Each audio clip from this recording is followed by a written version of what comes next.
just to talk about this film, obviously very unique, and I think one of the biggest things about it that I had when I thought about it was like, typically Tim is very reserved, and doesn't really like to share a lot about himself. Not a lot of people know about what goes on behind the basketball court, what went on, I guess I should say. And so, maybe for both of you, just to start, what was that like, kind of getting to go into this and tell a story that not many people really know much about? Go ahead, Scott. Well, I obviously Timmy's my younger brother. Watching him his whole career is phenomenal, and just our family, and I think the enthusiasm always coming from the Virgin Islands.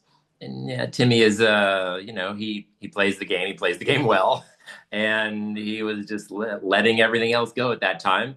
And once he retired, he really, I feel, he could just. I saw him over the few years after retirement step back in his own world, watch his kids, reflect on the career. Like, he's a very competitive person. Everyone in our family is, but he took the time to step back. And that's when I saw all the documenting I had been doing, not knowing I'd ever make a film. It was just like a family diary movie of all of our family members I photograph. And I just thought it was the right time to like kind of put this together. And the number one thing was let Timmy, in his own words, tell the story safely and Right. also openly, that we could just, the structure I had was let's just start with letting Timmy talk, whatever he wants to say or do, and let's see where this goes. Yeah, I mean, I think you have this like amazing, I don't call it once in a lifetime, but this amazing confluence of circumstances where you have a figure like Tim Duncan, and Matt, everything you said is right, right? Like in the sense of all of us on the outside, all we saw was sort of the basketball virtuoso who seemed to embody everything that was so admirable about the Right. Spurs and their culture, and really like a lot about basketball, right? Like the big fundamental, right? So it's like he just does all the things that you're supposed to do on a basketball court, and then you don't know anything else. And he's sort of like, you don't need to know anything else. So you have that. And then the fact that his older brother is this incredible storyteller, who, at the top of his craft, um, uh, in a place where I don't know if Tim Duncan would have ever made a film if a director from the outside came and said, "Hey, I'd like to tell your story," right? So Sure. you have Scott here who's right there kind of and capturing all this stuff again for their sort of personal archives for years, and then to say okay, I think this might be the time where Tim's ready to talk and have things to say. And so you have that wonderful confluence of it all. And then the last thing I would say in terms of the kind of storyteller Scott is, he's so visual and so much of the film is so beautiful. And so you have the fact that this story takes place in such a picturesque place in St. Croix, just kind of doubles like the sort of kismet of the whole thing. Absolutely. And from a storytelling perspective, I think I was talking about this the other day.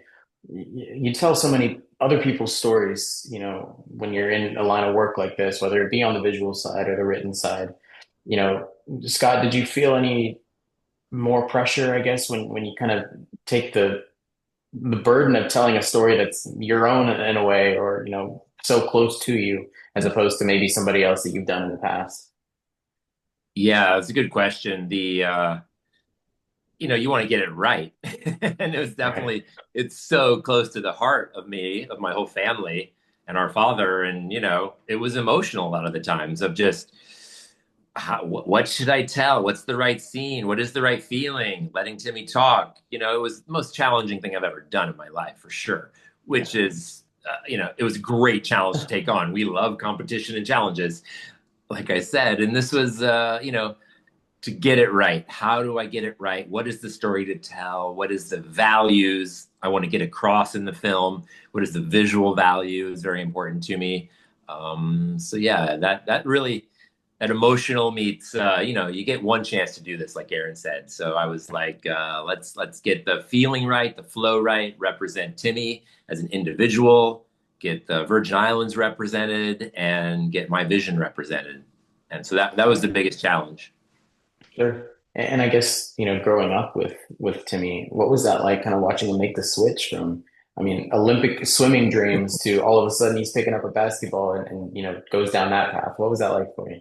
Yeah, it was always about like the saying, good, better, best, and just always keep going. There's always more, always look for more. So we were kind of all in the family down that kind of a path.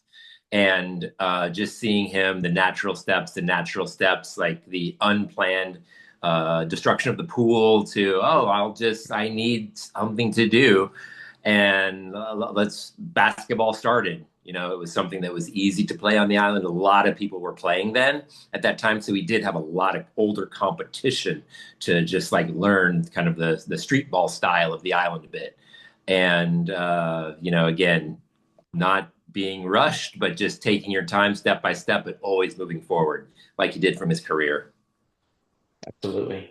Yeah, and I guess question for you, Aaron, when you're presented with, this product, you mentioned the kind of storyteller that Scott is, what were some of the challenges for you kind of putting this thing together once you have all the material and you have the direction, where does it go from there? Yeah, I mean, I wouldn't call them challenges. So, like Sure. a little bit of the background, I don't know how interesting this is, but Scott and I go way back, but we go way back in an interesting way. My background before I came to Words and Pictures was, more exclusively working as a writer in the sports television space. And I mean, I say this to embarrass him, but also it happens to be the truth. Scott is something of a legend in the sports television space. People don't think a lot about how important visuals are in the way we cover sports, and certainly sports television and, in terms of dramatic introductions and obviously promos and all kinds of things to sort of augment and amplify the magnitude of sports. Well, Scott is kind of like the OG in terms of the cinematographers who did that. And so, when I was an assistant, you'd hear about Scott Duncan. We're getting Scott Duncan to film this, and it was like, he was this giant. And so then years later, I was fortunate to write pieces that Scott would shoot. But we never had really met. Like we worked on probably a dozen pieces together before we ever met because I'm writing them at home, setting them off, and then in the field they're shooting them. So we actually met in 2019 while working on a show about St. Andrews, the home of golf, right? And the old course. And it was a really cool to meet in person, and we obviously hit it off. And then less than a year later came COVID. And Scott, who I obviously works in sports, and then obviously also is the director of photography for Survivor, was essentially grounded, like all of us were in COVID, Yeah. and that was where I think, you Scott started really putting this together and reached out to me, and this was before Words and Pictures even existed. We sort of started collaborating a little bit, and I was kind of, he would ask my thoughts, and which was a privilege and an honor. So we did all that, and then when Connor Shell started Words and Pictures and brought me in, I sort of said, "Hey, this timing might be really well, but like in terms of a support group around you, in terms of a production company and editors and so forth, I think this might be a really perfect match." And so it came together, and I mean, and it's sort of like, okay, how do we support Scott? Like he said, he has one shot to make this, and we found some terrific editors for him, and I think a great, creative team and around him. So from there, it was just great, and it was really one of the first. It's one of the first films that we've seen all that we've done, and it's been a journey, and an awesome one, and like this the fact that the world is going to see it, at this festival and goes from there is just super exciting. Absolutely. I have to ask, obviously very, very exciting to get to show this, like you said, to other people. How excited is Timmy for the world to kind of get a little bit more of a look at him? Great question. Let's hear this answer. Oh, is the right word excited? Yes, but is he, I think there's so many new journeys he's been going on since he's retired, and this is just another one of the journeys.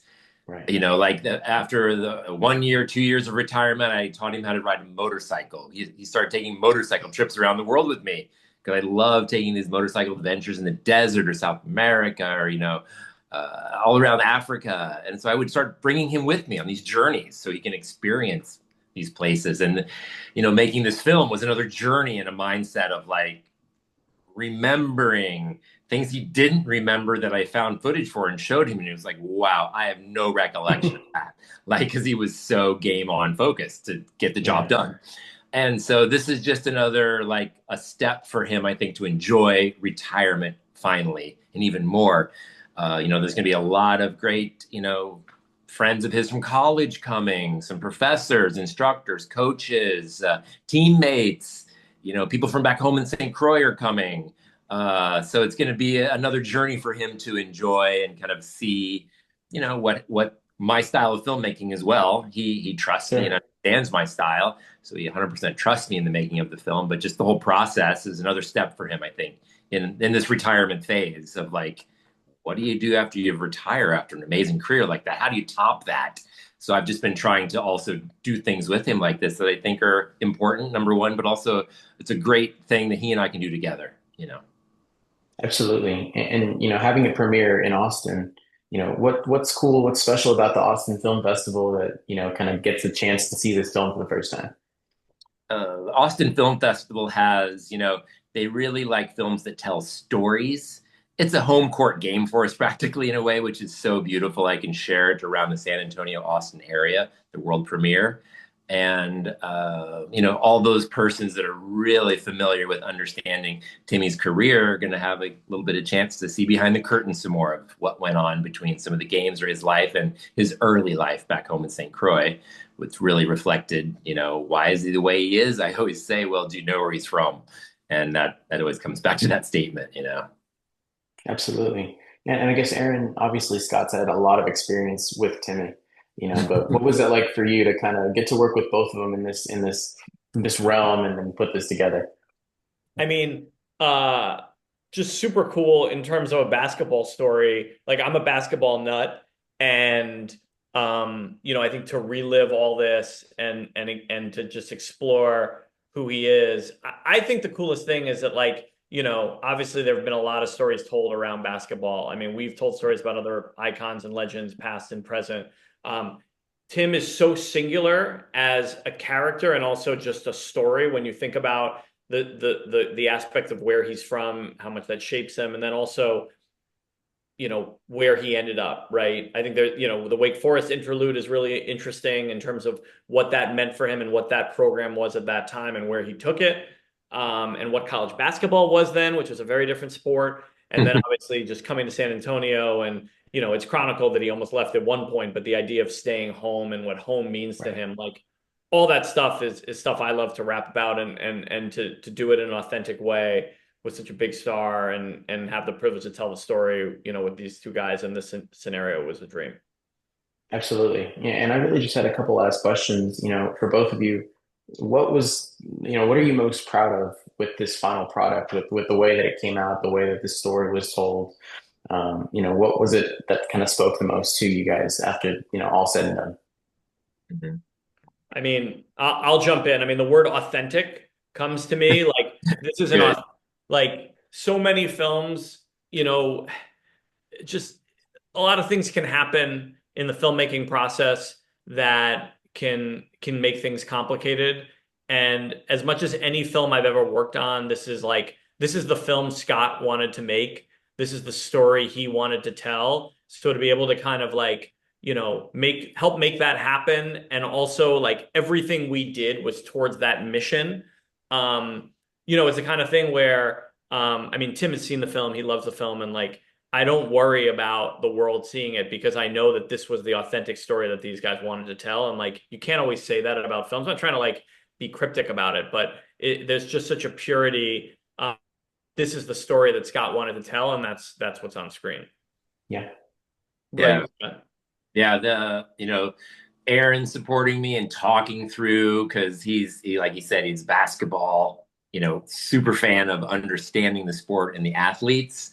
And, with Aaron's help, we really had a lot of talks or writings at times early on about, where is this going to go? And I think the key word Aaron said too, authentic, how to represent Timmy's individual style of not just play, but life, Right. everything about him in a film that does not fall into a mold of any other type of film or person, or because Timmy pretty much was Timmy all the time. He, like Coach Pop says, from the day he arrived, from the day he retired, he didn't change a bit. He's the same guy, same guy. And I wanted the film to show that journey also and share intimate, home videos a bit and show like he is just the same real guy and there's no fluff in the film. And Timmy's voice and voice of friends were the ones, or coaches were the ones that I wanted to hear from as well, talking about Timmy, that really, really know him, persons that really have had dinner with him, say, you know.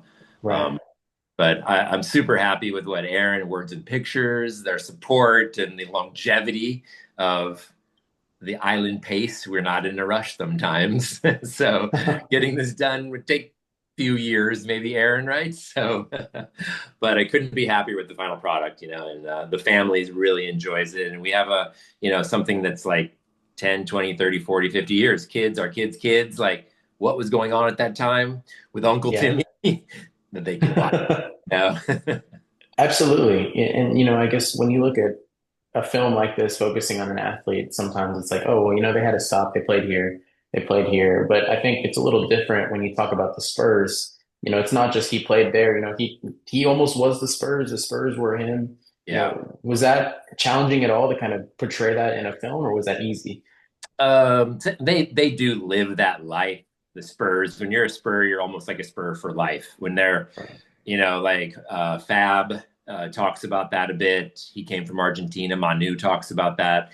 It's just Tony talks about that. Yeah, you're just a Spur for life, no matter what. You're in the family, and it's Right. such a family environment. It's a legacy environment. It's a very proud environment, and it's that wasn't hard to like express that in the film, but I just wanted to like make sure it was said, because Yeah. it's not, how many players, Aaron, stay at the same team for 19 years? Not many. So, that was a solid point to make in the film. He found his family. San Antonio is an amazing city for him. That again, the destiny of where it all worked out, and Coach Pop and the rest of the story is just fabulous. Absolutely. Well, I really appreciate both of your time. This means a lot to me, actually, just to see this film too. I guess my last question I kind of have to ask, if you were able to convince Timmy to do a movie about himself, are you gonna try your luck with Pop at any time? You never know. Like, take it day by day. That's what we do, island style. So, he's an amazing, amazing human, obviously, also. So we'll see what happens. Aaron, surprises Yeah, are all absolutely. the time. Perfect answer. Perfect answer. But as massive fans and storytellers, obviously the whole Spurs thing, I mean, we get a lot of it in Tim, but it's an amazing it would be an amazing story to tell for sure.